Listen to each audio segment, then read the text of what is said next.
Hey, what's up, guys? Welcome back to J.P.BBQ. I appreciate you guys tuning in. Today, we're firing up the Lone Star Grillz Insulated Vertical Smoker.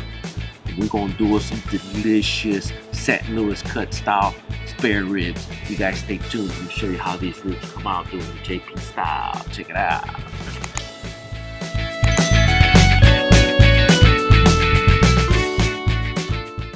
So let's go ahead and get our LSG IVS fired up, guys. I'm gonna tell you something. It's a little cold today. I live in Central Florida, and the temperature has dropped, and it's cold, man. It's cold here. You know, well, probably not as cold as it is up north, but for us Florida boys, it's a little cold. It's nice to have an insulated vertical smoker, you know, to keep that heat contained inside.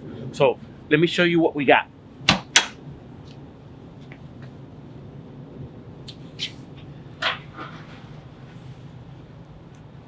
Here's how I got my charcoal basket set up. I like using the middle rung, especially for shorter cooks. Ribs, you know, these ribs are going to be done probably in about 4.5 to 5 hours. And I'm going to be doing what's called the 3-2-1 method, but it's not 3 hours, 2 hours, and 1 hour. Normally, the way I like to do it, especially with these kinds of smokers and running my temp at about 275, I give it about 2 hours worth of smoke at first. I wrap them then for an hour, and then I unwrap them and let that last half of an hour. So I do like a 2-1 half hour. And that last half hour is where I put that final glaze on these ribs. But here's how we got our basket set up. I have got these rails here, and I'm going to be using the middle, and I got a little bit of lump charcoal left over from the last time, and I'm going to be using, as far as adding smoke flavor or that wood flavor, I'm going to be using these Fire and Flavor Premium All Natural Apple Smoking Chunks. You know, when it comes to pork, I like apple, but you can use any type of wood that you like, apple, cherry, oak. Yeah, but for pork flavor, my personal preference is apple. It tends to give it a little bit of sweeter flavor to it. Okay, sweeter smoke flavor. I don't know if that makes any sense or not, but here's what we're gonna do. We got these chunks right here. I'm gonna put them right on top of these other this other lump charcoal, and I'm gonna be using as a fuel source Kingsford Original. This is an 8-pound bag, and this 8-pound bag should be perfect to fit right here in the middle. I probably will have some left over since I do have you know, some charcoal already in it.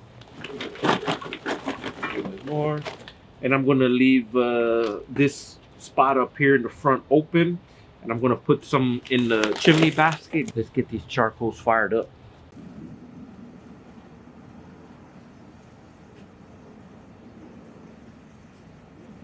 Here we go, guys. Let's get this charcoal put right in here. Should fit right in this little cubby hole in the front. Whoop, one got away from me.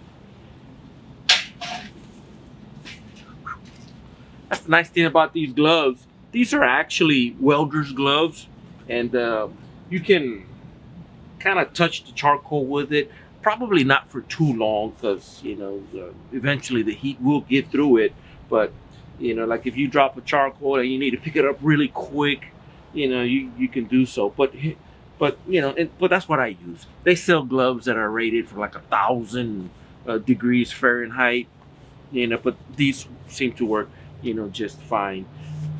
Okay, so let's go ahead and get this closed up.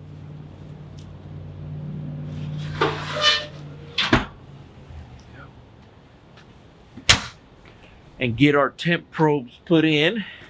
So I've been doing barbecue for a little while now, and I've tried just you know, I've tried a variety of temperature probes, you know, in the time that I've been doing barbecue. But I'm going to tell you something. These little thermal probes right here, these things are jam up, man. These are workhorses. I mean, they just seem to just go and go. And this is a wireless one. This is I'm not sure what model it is, but it's Thermal Pro wireless. There's a receiver that I keep inside the house, so I'm able to monitor the temperatures from inside the house of both the pit and also the meat. Now it does have just one and one for the meat, one for the pit, but they do make other ones that are designed to have multiple probes in them and stuff. But this seems to be my little go-to temperature probe. If you're interested in something like this, if you're interested in a temperature probe that's going to give you good results, I'll put a link down in the description. But the other thing that I want to mention also, guys, I have an Amazon influencers page where I keep all the things that I use in my barbecue, stuff that I do, and this will be listed there. And I'm gonna put a link to my Amazon page as well. That way, you guys can go check out all the things that I use while I'm barbecuing. I don't make a lot of money off of it. How they pay is through, I guess, through clicks, and they give you like ad revenue from it. So if you guys can use that link and check out the products that I use, I would most definitely appreciate it. We're gonna run this pit at about 275 degrees. And here's how you want to control your temperature in your pit with these kinds of smokers. 50 degrees before your target temp, you want to start shutting down that ball valve. Okay, right now the ball valve is wide open. And let me get over here and get out of this sun.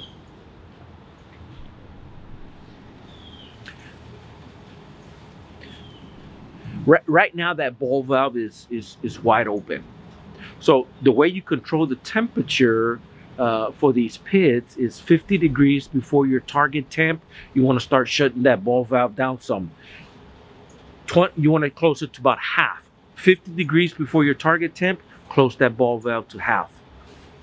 25, and then once you get 25 degrees before your target temp, close it down another half. And you should only have like a little sliver of it open, and that's all it really needs to maintain that temp. If you close that ball valve too late, the temperatures are going to skyrocket, and they're going to get ahead of you, and it's going to be a pain to try to get those temperatures back down. You'll be having to open in the door to let some heat out and stuff like that. So don't let the temperature get away from you. Start off early in the game, controlling the temperatures. Okay, but besides that, let's go ahead and get these ribs seasoned up. So here's what we're going to do to these ribs. We're going to trim them up just a little bit. They don't need much because they've already been turned into St. Louis cut style ribs. But sometimes they do leave a little bit of fat on it. That's just not my preference of it. Like this fat right here, let me show you. Right here on the end, when you're doing ribs, that fat there may tend to get a little bit gummy and not render down into anything useful. So I like trimming as much of it off as I can and exposing the meat. That way we can get our seasoning on it. So I'll get these trimmed up. There we go. Got my garbage can right there. A little bit more right here. The other thing I like to do is, and this is a preference as well, take a look at the back, and you have this membrane on the back part of the ribs. You can leave it on there if you like, or you can choose to take it off. I choose to take it off this time. Sometimes I leave it on, but I'm gonna take them off today. So, and what you want to do is, if you got like a little bit of flap already that's lifted up, you can grab it right there. All you need is a paper towel, or take you like a butter knife or something and try to get under that membrane between the membrane and the bone and lift up on it. That way it can come off. We're gonna see how it does. Oh yeah, they're coming off pretty easy. And sometimes you'll be able to get this in one shot. Sometimes it takes a couple of shots. There we go. And that's about what you want to do right there. Yeah. Comes off in just one shot. So we're good there. And I'm gonna do the same thing to the rest of the ribs, and then I'm gonna show you what kind of seasoning we're gonna put on them. You guys stay tuned. So got the membrane pulled off of these ribs, and here's what I'm gonna be using as a binder. A lot of people like using olive oil. Some people will use mustard as a binder. But if I'm gonna put a binder on some ribs, it's gotta have some flavor to it. So I am gonna be using some Worcester sauce, and this is one of my favorite brands right here. Lee and Perrins, the original, gives it that nice little flavor to it, and that's what I'll be using as a binder. And I like starting on the back side of the ribs. That way I end up, when I finish putting my seasoning, you know, I'll be on the front side of them. So we just get just a little bit of this drizzled on here. Serve as a binder. Oh God, and it smells so good. The other thing that I'm going to be using is my JP Licious rub. Okay, I sell these rubs online at my website. It's called JP.BBQ.com. I'll put a link to it right here, and it'll pop up right there in the corner, just like my Amazon page. These are the things that I use to help support the channel. So if you guys can and you guys are interested in some of this, go and get you some. Let's see, let's get us a little bit just put on here. There we go. And you want to be, I don't know, not too close. Stay kind of high and just sprinkle you on a nice even layer of this seasoning. We still got to do the front side. There we go. Get some over here. There. Oh God, it smells so good. Woo, baby. JP Licious ribs going in the Lone Star Grill.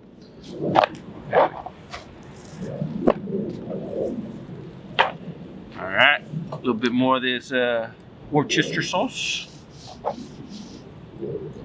And these ribs are just about ready. The only thing that's going to be left to do is get that pit up to temp. There we go. Look at that beautiful layer of JP Licious on it. They're gonna come out good, guys. There we go.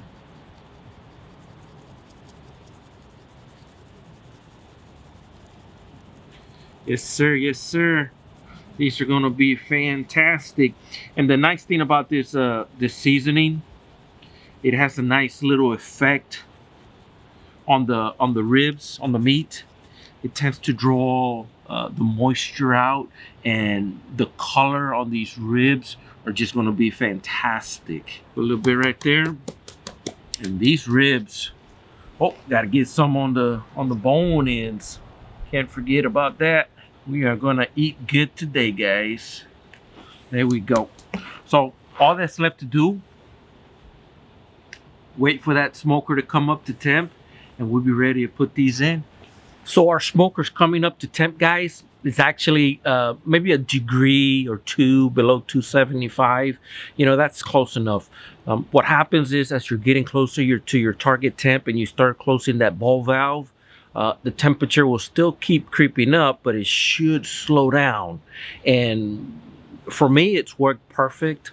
As I get too close to it, I will close that ball valve, and they'd be like maybe an eighth of it opened up.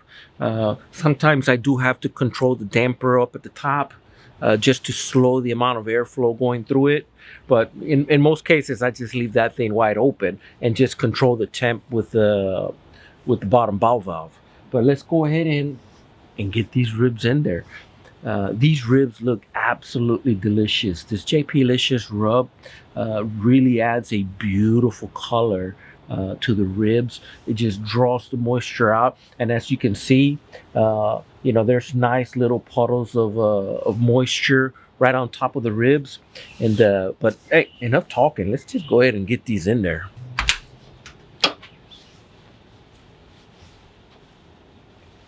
And I think I'm just gonna put them right here in this middle rack. This is my my go-to rack, I guess you can say. Ooh, that's hot. And we'll get these ribs out. Just look at them ribs, man. They look absolutely gorgeous. Look at that. Look at that beautiful color that they've taken. So I'm gonna put one right there. Keep it like that. Oh man, this one's a nice one. Oh, look at that, just them juices just dripping off of it. You know, here's what the second one looks like.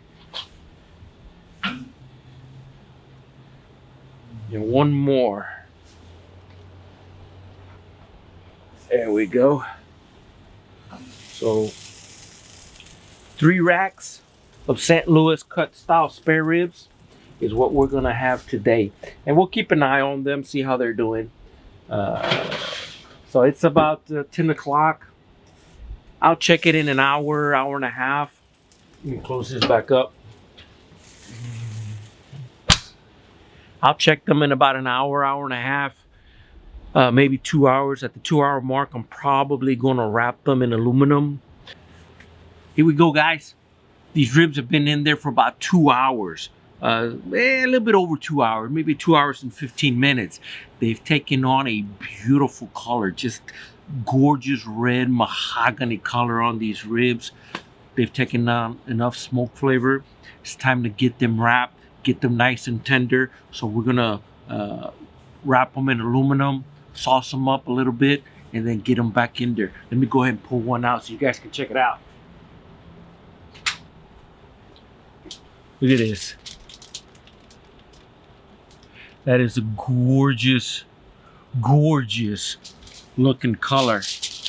So all we're gonna do, I'm gonna put some barbecue sauce on it, and you can use whatever barbecue sauce you want. What you wanna do is get that rich flavor in it. You can use the barbecue sauce that I have on my website, or just use your favorite barbecue sauce that you prefer. Go ahead and glaze them up, get them sauced up. I wanna put a little bit of this sauce. Oh yes sir. Yes sir. And get them just brushed a little bit. Just dab it in there. And what we're gonna do, we're gonna put these ribs meat side down into the sauce. They're gonna get nice and tender, wrapped up in this aluminum for about another hour, and just take on this beautiful steam bath. And they're gonna come all good. I don't know about you guys, but my mouth is watering right now. They smell so good, but we're not there just yet. So let me get these all done. Let me put these back in the smoker, and we just got a little bit more to go. So these ribs have been steaming inside that aluminum for a little bit over an hour, probably an hour and 10 minutes. They should be tender enough. It's time to get them out, and we're gonna let them finish smoking and glazing for about another 30 to 45 minutes, and we're gonna see what they come out like. Let's check them out. Oh yeah, they're tender. Ooh, baby. They are tender. So let me open them up nice and slow. Oh my gosh, just look at the juices. Try not to get any of it spilled. Here we go. Get this bad boy flipped back over. Look at that. Oh my gosh. Just gorgeous. You guys see that? Bone, the meat has pulled back very nice up here. See if I can get them up here without them falling apart on me.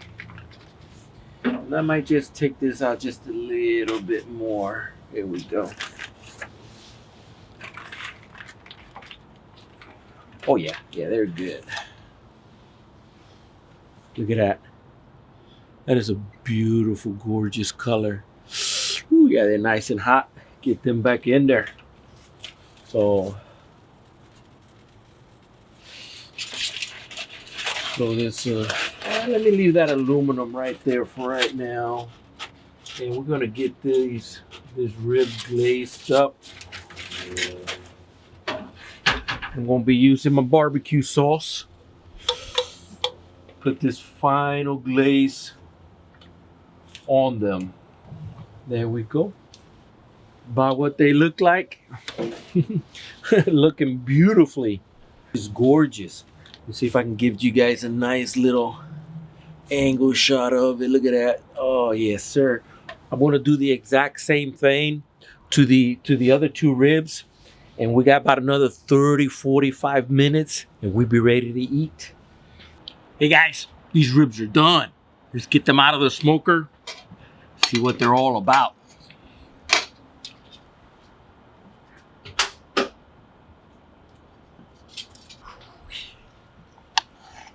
Just look at that gorgeous rib right there.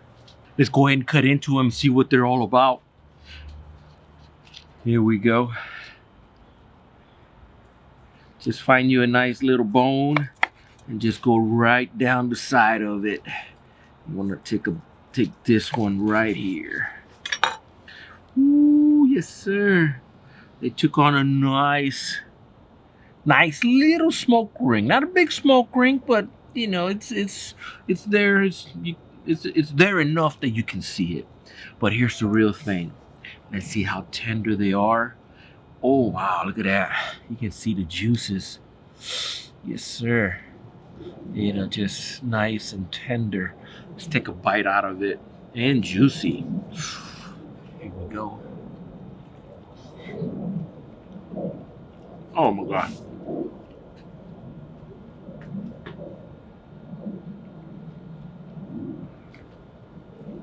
That is fantastic. One of the best ribs I've ever made. Just look at that. Look how it just comes off clean off the bone. You know, it's got a little small tug, not a big tug, but man, it don't take much. Whew. Yes, sir. You can give me another little bite. Oh my God.